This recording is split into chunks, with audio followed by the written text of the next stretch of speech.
Good morning students. देखिए, मैंने आपको बताया था कि एक लेक्चर सीरीज़ मैं शुरू करूंगा जिसमें जो इम्पोर्टेंट क्वेश्चंस हैं आपके एग्जामिनेशन पॉइंट ऑफ व्यू से केवल उनको मैं टच करूंगा, उनको कवर करूंगा।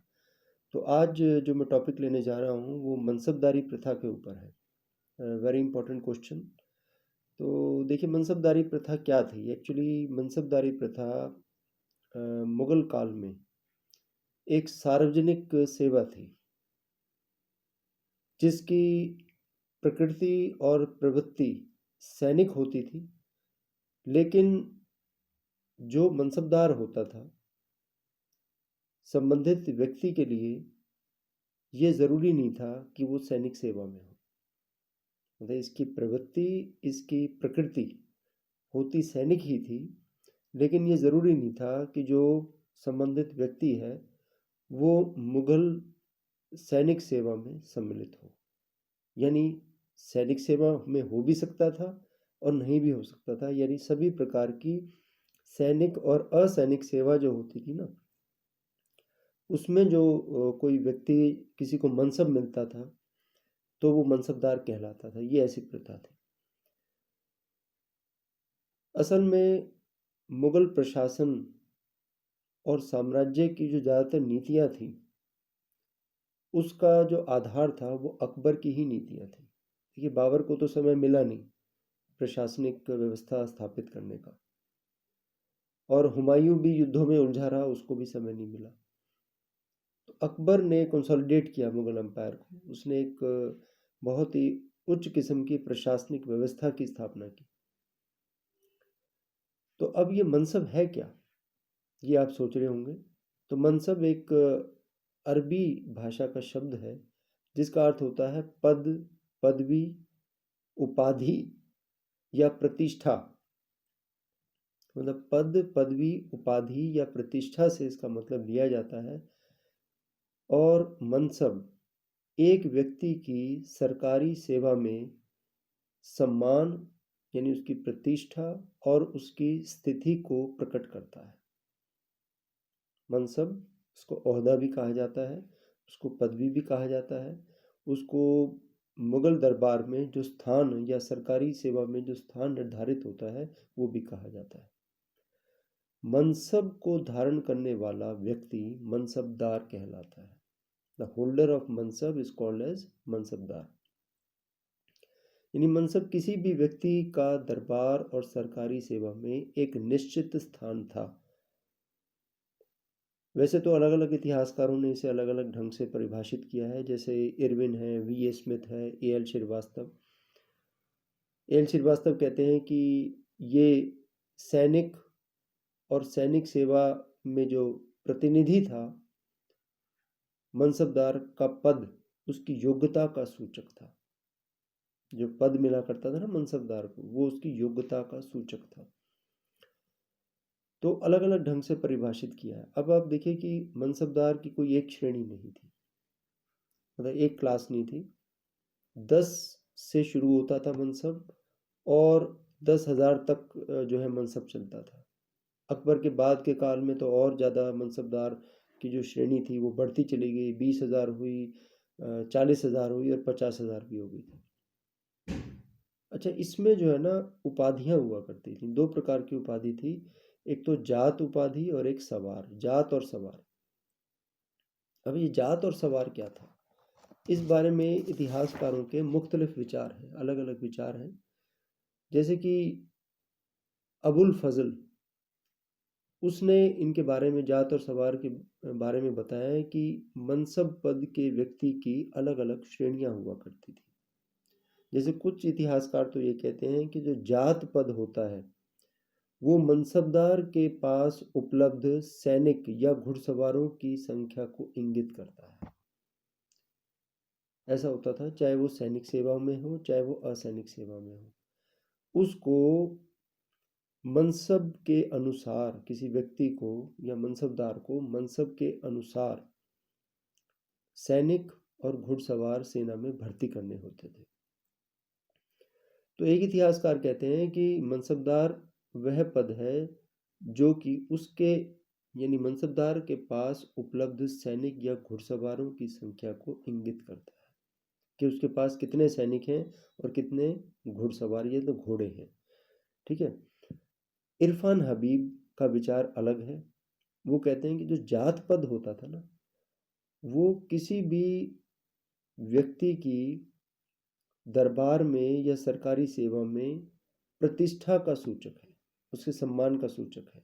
और जो सवार है वो उसकी वास्तविक सैनिक शक्ति को बताते हैं कि उसके पास कितने सैनिक हैं, कितने घुड़सवार हैं, मतलब कितने पशु हैं उसके पास या घोड़े हैं, उसको इंगित करते हैं। तो देखिए, कुल मिला के हम ये समझ सकते हैं कि जो जात पद होता है, जात पद वो प्रतिष्ठा को इंगित करता है किसी भी मनसबदार की। और जो सवार पद होता है वो संख्या बताता है कि उसके घुड़सवारों की संख्या कितनी होनी चाहिए या उसके सैनिकों की संख्या कितनी होनी चाहिए। और ये भी आपको मैं बता दूं कि मनसबदार की कोई एक श्रेणी नहीं थी, मनसबदार की 3 श्रेणियां थी। जैसे किसी मनसबदार का जात पद मान लो 5,000 है, ठीक है, तो उसके घुड़सवारों की संख्या अगर 5,000 है तो वो प्रथम श्रेणी का मनसबदार है। मतलब मनसबदारों की भी अलग अलग श्रेणियां हुआ करती थी। अगर किसी का जात पद 5,000 है और सवार पद भी 5,000 है तो वो प्रथम श्रेणी का मनसबदार है। अगर किसी मनसबदार का जात पद 5,000 है और घुड़सवारों की संख्या 2,500 से 3,000 तक है तो वो द्वितीय श्रेणी का मनसबदार है। अगर किसी मनसबदार के का जो जात पद वो 5,000 है और उसके घुड़सवारों की संख्या 2,500 से भी कम है तो वो तृतीय श्रेणी का मनसबदार है। तो यहाँ पे आप ये समझ लीजिए कि मनसबदारों की अलग अलग श्रेणियां थी। जात पद उसकी प्रतिष्ठा का सूचक है और जो सवार पद है उसके द्वारा रखे गए सैनिक और उसके द्वारा रखे गए घोड़ों या अन्य पशुओं का सूचक है। ठीक है, ये बात होगी। अब प्रश्न ये है कि मनसबदारों की नियुक्ति कौन करता था, उनको उनकी पदोन्नति कौन करता था और उनको पद से कौन हटाता था या पद मुक्ति कौन करता था। तो ये सब सम्राट ही किया करता था। जो मुगल शहंशाह होते थे वही मनसबदारों की नियुक्ति करते थे, वही पदोन्नति किया करते थे और वही पद मुक्ति करते थे। लेकिन इसमें एक विशेष नियम का पालन किया जाता था। देखिए, अकेला शहंशाह तो ये काम नहीं कर सकता। सबसे पहले नियुक्त होने वाले व्यक्ति यानी जो उम्मीदवार होता था उसकी कार्यशैली को देखा जाता था, उसकी योग्यता को जांचा जाता था। जब शासक संतुष्ट हो जाता था उसकी योग्यता से तो एक आदेश के माध्यम से उसे मीर बख्शी के पास भेज दिया करता था। मीर बख्शी कौन होता था? He was the head of the military department. ठीक है, जो सैन्य विभाग होता था उसका अध्यक्ष होता था मीर बख्शी। मीर बख्शी के पास उसको भेज दिया जाता था। मीर बख्शी फिर उसकी पूरी इंक्वायरी करता था, उसके पैतृक स्थान से भी वो कहाँ से आया है और उसकी क्या जो जो बता रहा है, जो उसने अपना पता दिया है वो सही भी है या नहीं। जैसे पुलिस इंक्वायरी होती है ना, इस तरह से मीर बख्शी जो है पूरी तरह से जो है तसल्ली कर लेता था कि ये मनसबदार जो है ये वही व्यक्ति है जिसका पता उसने दिया है और वो बिल्कुल उसका एड्रेस प्रूफ वगैरह वो बिल्कुल सही है।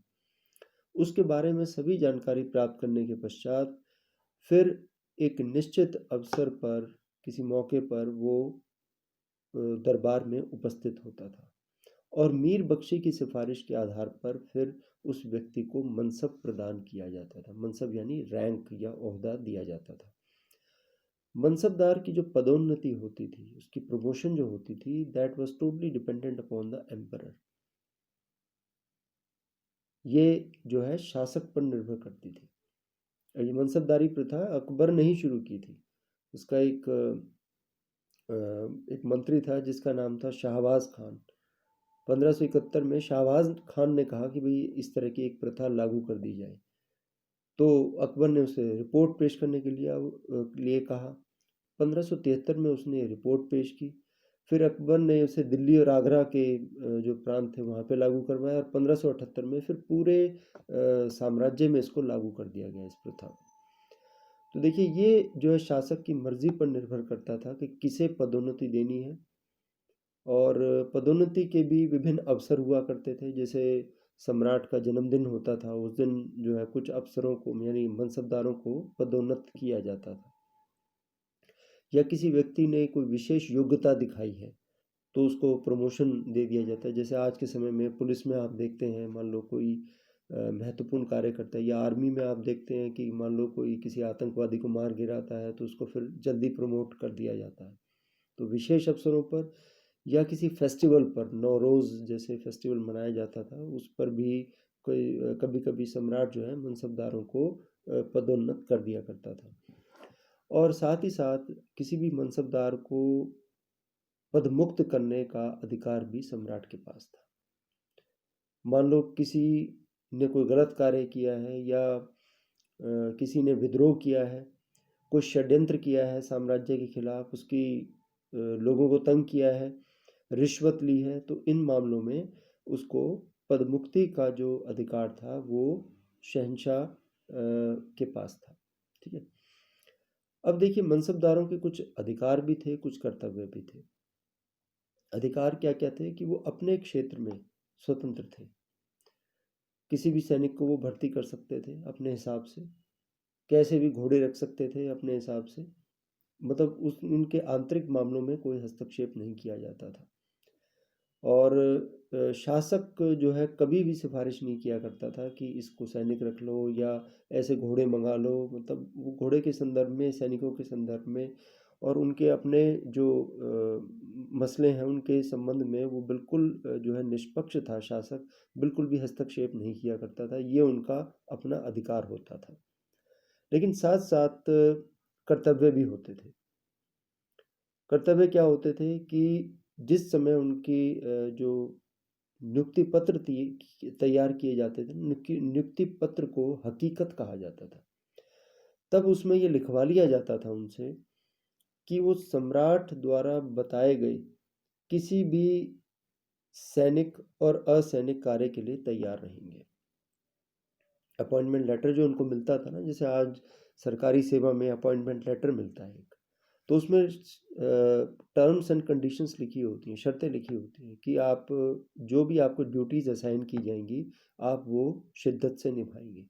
तो ऐसे ही उस समय जो उनका हकीकत होता था या नियुक्ति पत्र होता था उसमें साफ लिखा होता था कि भाई आपको ये सेवाएं जो है प्रदान करनी पड़ेंगी, ये उनका कर्तव्य था। और they are liable to be transferred anywhere in the empire. उनको उनका कहीं भी जो है तबादला किया जा सकता है, उनको कहीं भी भेजा जा सकता है मनसबदारी के पद पर। और चोर डाकुओं को पकड़ने का भी उनको जिम्मा दिया जा सकता था। और उनको जो है किसी भी कार्य के लिए दरबार में रखा जाता है तो शासक की आज्ञा तक वो वहीं पर रहेगा, दरबार में रहेगा।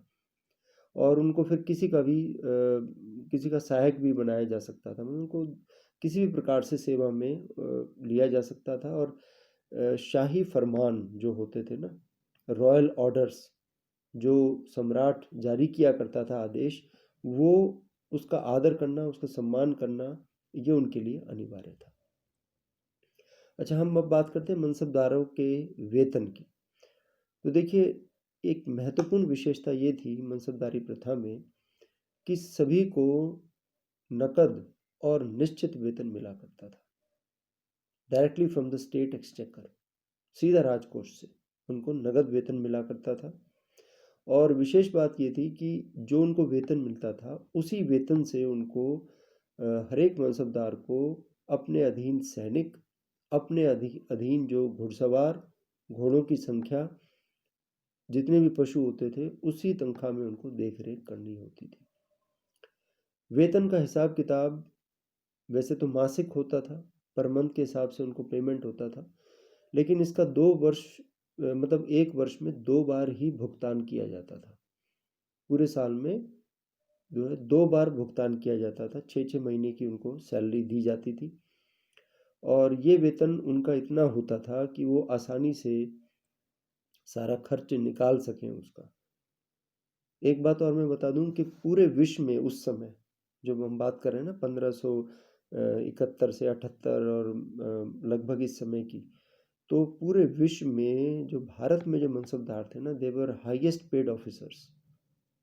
इतनी तनख्वाह वर्ल्ड में किसी के पास नहीं थी जितनी की मनसबदार जो ऑफिसर्स थे उनके पास थी। और मनसबदारों पर कई प्रतिबंध भी लगाए हुए थे सरकार ने। एक तो उनका कार्य क्षेत्र एक स्थान नहीं था, उनके समय समय पर तबादले किए जाते थे। उनको सैनिक असैनिक दोनों प्रकार की सेवाएं देनी पड़ती थी। मनसबदार की मृत्यु के पश्चात उसकी जो संपत्ति होती थी वो जब्त कर ली जाती थी सरकार द्वारा। उनके जो वंशज होते थे उनको नए सिरे से अपना जीवन शुरू करना होता था।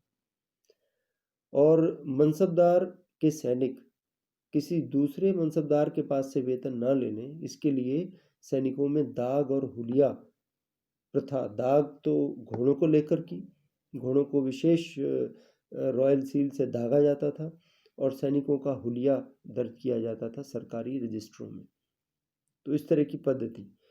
और मनसबदारी प्रथा में पैतृक तत्वों को महत्व नहीं दिया जाता था, योग्यता को महत्व दिया जाता था। जो सबसे योग्य होते थे ना, जिनमें सबसे ज़्यादा काबिलियत होती थी, केवल उन्हीं को मनसबदार के पद पर नियुक्त किया जाता था। ये बड़ी एक प्रतिष्ठा की बात होती थी किसी व्यक्ति के लिए कि वो मुगल सेवा में सम्मिलित हुए मनसबदार के रूप में। तो देखिए, इस प्रथा के, मनसबदारी प्रथा के गुण भी थे, इसके दोष भी थे। गुण क्या थे कि प्रशासनिक व्यवस्था में प्रारंभ में सुधार आया, क्योंकि मनसबदार को जो रखा जाता था वो उसकी योग्यता के आधार पर रखा जाता था, ना कि पैतृक आधार पर। और अपनी नियुक्ति के बाद वो अपना कार्य पूरी जिम्मेदारी के साथ किया करता था। पहले तो ये कुलीन लोग हुआ करते थे, ये तो सिफारिश पर और परिवार से संबंधित लोग हुआ करते थे। लेकिन और इनमें जो है ना काफ़ी होड़ लगी रहती थी ये बड़े पद पाने की। लेकिन मनसबदारी प्रथा में तो totally it was based on merit. जैसे आज के टाइम में कोई कॉम्पिटिटिव एग्ज़ाम पास करके कोई नौकरी प्राप्त करता है ना, ऐसी उस समय मनसबदारी प्रथा थी। तो नेचुरली उससे एफिशिएंसी जो है, उससे गुणवत्ता कार्य की ज़्यादा आ जाती है। फिर ये था कि मनसबदारों को एक निश्चित वेतन मिलता था। उन्हें इस बात का पता था कि शासक के वेतन के बिना वो असहाय है। और दूसरी बात कि उनकी मृत्यु के बाद उनकी संपत्ति जब्त कर ली जाती थी। तो इसका जो इसका परिणाम जो है उसके उत्तराधिकारियों पर नियंत्रण रखना था कि कहीं उसके जो उत्तराधिकारी हैं वो इतने शक्तिशाली ना हो जाए फिर। तो इसलिए उनकी संपत्ति जब्त कर ली जाती थी, उनको नए सिरे से शुरू करना होता था। तो पूरे राज्य में जो है बढ़िया सैन्य व्यवस्था बन गई, क्योंकि संपूर्ण राज्य में मनसबदार थे और ये मनसबदार अपने अपने क्षेत्रों में छावनी की तरह जो है काम करने लग गए। वो अपनी सेना को प्रशिक्षण भी दिया करते थे, ये सारे काम होने लग गए। और मनसबदारी प्रथा का एक लाभ ये भी था कि ये सैनिक असैनिक दोनों क्षेत्रों में थी। और इस पद्धति को अपनाने के कारण प्रशासनिक खर्च को भी कम किया जा सका। प्रत्येक व्यक्ति को प्रत्यक्ष तौर पर जिम्मेदार ठहराया गया।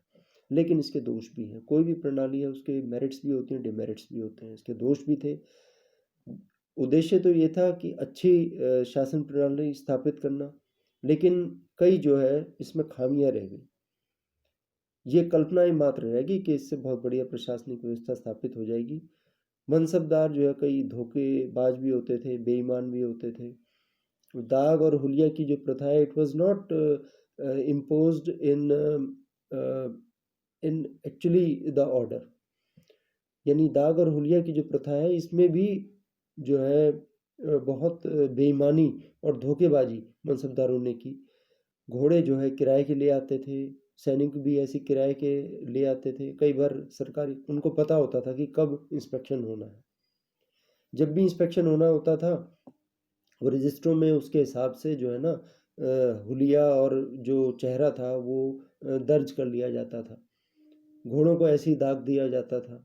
उनका भी रिकॉर्ड जो है ना उसमें काफ़ी हेरा फेरी की गई। जैसे आज के टाइम में सिस्टम तो बने हुए हैं, आप जानते हो कि भारत जैसे देश में सारे सिस्टम हैं, सारे रूल्स हैं, लेकिन वो कैसे फ्लाउट होते हैं रूल्स, उनका उनके कैसे धज्जियां उड़ाई जाती हैं, ये भी पता होता है।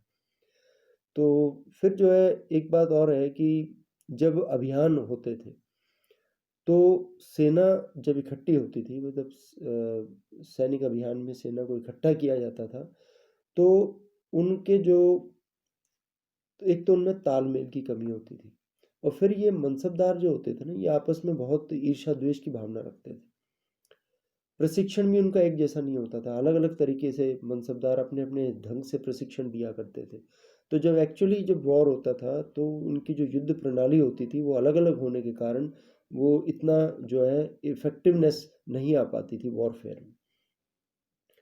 और मनसबदार कई ऐसे थे कि शक्तिशाली होते चले गए, और मनसबदारी प्रथा में बदलाव भी आए। देखिए अकबर के बाद ये सिस्टम चलता रहा, जहांगीर के समय में, शाहजहां के समय में। जहांगीर के समय में एक बदलाव ये आया था कि उसमें दो अस्पा से अस्पा सिस्टम शुरू हुआ था। इस प्रणाली के अंतर्गत मनसबदार को जितने पहले वो घुड़सवारों की संख्या रखता था ना, उससे 2 गुना घुड़सवार और सैनिक उसे अपनी घुड़सवार उसे अपनी सेना में भर्ती करने होते थे।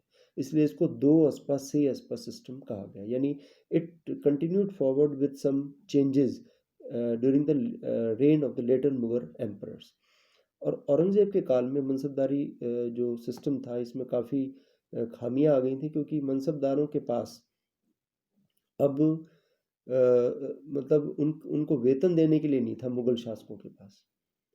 राजकोष रिक्त हो चुका था, मुगल जो खजाना था वो खाली हो चुका था, मनसबदारों को देने के लिए वेतन नहीं थे, तो मनसबदारों को वेतन के बदले जागीर दे दी गई। ठीक है ना, इन ल्यू ऑफ देयर सैलरी, यानी उनके वेतन के एवज में उनको जागीर दे दी गई, और वो जागीर के मालिक होते चले गए। और एक समय ऐसा आया कि जब जागीरें इतनी बट गईं कि जागीर बची नहीं। तो आलम ये था कि एक अनार 100 बीमार, यानी कि एक मनसबदार है, मतलब 100 मनसबदार हैं और एक जागीर है, अब किसको दें। तो ये प्रॉब्लम जो है बाद के शासनकाल में शुरू हो गई थी। तो हालांकि प्रारंभ में ये प्रथा बहुत अच्छी सिद्ध हुई, और बहुत सपने संजोए थे अकबर ने इस प्रथा को आरंभ करने में। इसके अनुरूप फल भी वो पा सका अपने काल में। लेकिन जैसे जैसे नेतृत्व की स्थिति में बदलाव आया, वैसे वैसे मनसबदारी प्रथा भी खराब होती चली गई। तो ये इंपॉर्टेंट क्वेश्चन आप ज़रूर तैयार कर लेना, it will definitely appear in your examinations. Thank you.